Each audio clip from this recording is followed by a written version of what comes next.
was 14 years old. And she has always been jealous of the relationship that me and my father had. And I say had because he got locked up before I was 2 years old, for murder. And I didn't find out that until after he got out of jail. I didn't even know why he was in jail the whole time.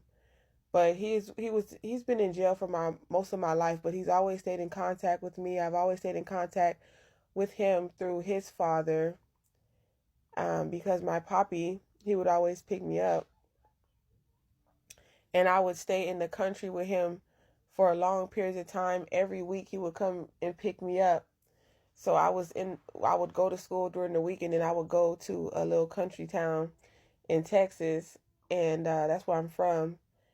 And my mom, I felt like she loved me when I was young, but like when I got older, I just started feeling like the resentment. Like even when I hug her now, it's like it's empty, it's cold, it's like, and she had abandoned us for, you know, ever since I was young, ever since I can remember. Um, I think it was around middle school when she started leaving me at the house. I have 5 brothers and sisters, so I'm the oldest, and I would always watch them and make sure that they ate and things of that nature. I was always responsible. She did keep us in the house and sheltered and things of that nature. Um, but it was our own fear that we didn't want to get in trouble, when she got back. So, I made sure I didn't open the door. I feel like people that were born in the 90s, we were like lock and key babies. Our parents could leave us at the house and we wouldn't open the door, or anything wouldn't happen to us because we're very responsible. But anyways,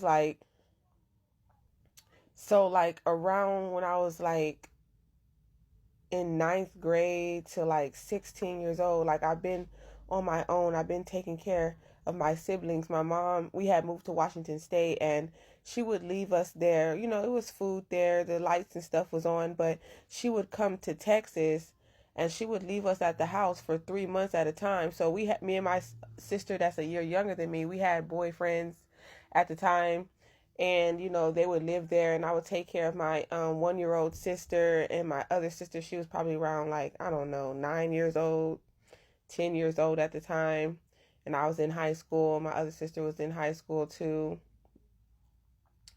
and she got on drugs really bad. I didn't really know how bad it was because I was used to her running the streets after men and things of that nature, and that kind of rubbed off on me after I actually lost my virginity. But I was never really that person. That's just all I knew, to if look for a man with money, and you know if I wasn't getting anything out of it, then I really didn't pay him any attention. And then I had friends who also had mothers who were like that too. So it was just a toxic cycle of, what I'm saying, fornication and money, and what I'm saying, smoking and things of that nature. I really wasn't too much of a drinker till later on in my life. Um, and There was this neighborhood doughboy, and he was older, and I was 19 years old. And when I had came back to Texas, my mother had dropped off my siblings to me to watch them, and she never came back. So when I was staying with my brother's dad, he called the police because he said he couldn't take care of all of us.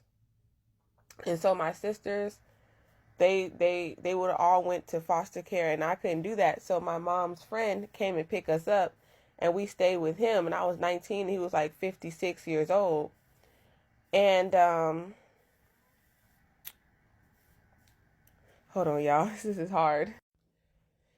Okay, and at the time he had a girlfriend, and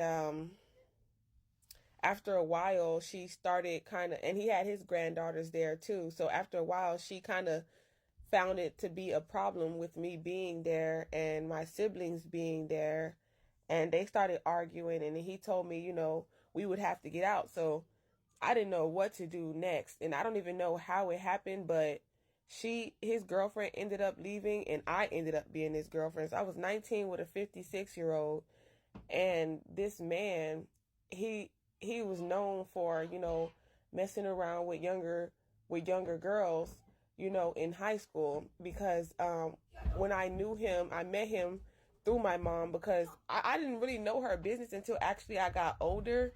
But I guess he was serving young girls, and I knew his granddaughters because we used to play with each other while my mom and other, I don't know, they were like 19-year-old, 20-year-old, 22 years old, were at his house at the time, but I didn't really know what was going on. Hold on. So anyways, long story short, I found out that him and my mom had been, more than friends, not boyfriend and girlfriend, but they had a sexual encounters before. So, but anyways, I started dating him because I didn't want my children to go to CPS. And everyone in my family were talking about me. My mom was talking about me, but she even eventually came to the house, hung out with us.